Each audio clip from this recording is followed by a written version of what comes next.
Mais est-ce que tu vois ça? Est-ce que c'est clair? Est-ce que tu as cette vision de la chose? Est-ce que tu sens la frustration qu'il y a dans le cœur de Dieu? Mais cette étape appelée vision, c'est aussi l'étape des questions et des réponses. Vous voyez? Dieu dit, est-ce que tu vois? Est-ce que ça peut revivre? Lui dit, bon, Éternel, toi tu le sais. C'est normal qu'on se questionne, mes amis. Je vous assure que si vous étiez dans ma tête, vous allez sortir très vite. Il y a trop de questions. Il y a tout le temps des questions. Des fois, j'ai envie je me calme moi-même. Je me parle à moi-même et je dis, ok, Adams, calme-toi, vite-moi maintenant. Il y a beaucoup de questions. Nos propres questions à nous-mêmes, ça passe. Mais ce sont nos questions à Dieu qui nous font mal. Parce qu'on a l'impression de fois qu'il entend qu'on lui pose la question, on dirait qu'il s'en fout, quoi.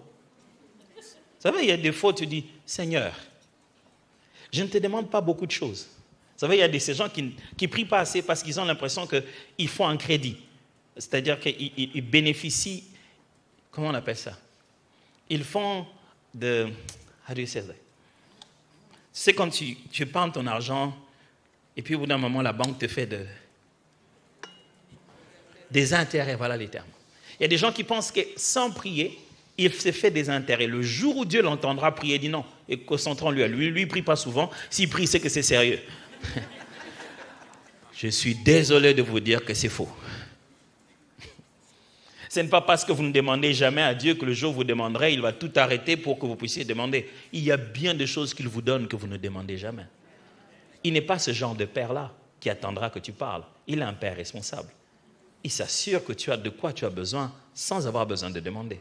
Le jour où tu demandes, ce n'est pas tes intérêts de n'avoir jamais demandé qui seront rassemblés en une prière. Rien d'autre que la foi. C'est ça qui est plus important. C'est ça qui fait peser la balance quand tu viens en Christ et par la foi. Est-ce que vous avez déjà eu ce type de questions? Vous posez des questions à Dieu, vous dites, Seigneur, mais pourquoi alors? Mais pourquoi alors? Et il ne donne pas de réponse. Mais pourquoi alors? Mais les temps avancent. Les situations changent. Mais le pourquoi reste là toujours. J'aimerais vous dire que des fois, Dieu n'aime pas répondre à des questions. Ce sont ces questions-là qui te feront prier. Ce sont ces questions-là qui te rendront attentif à son mouvement.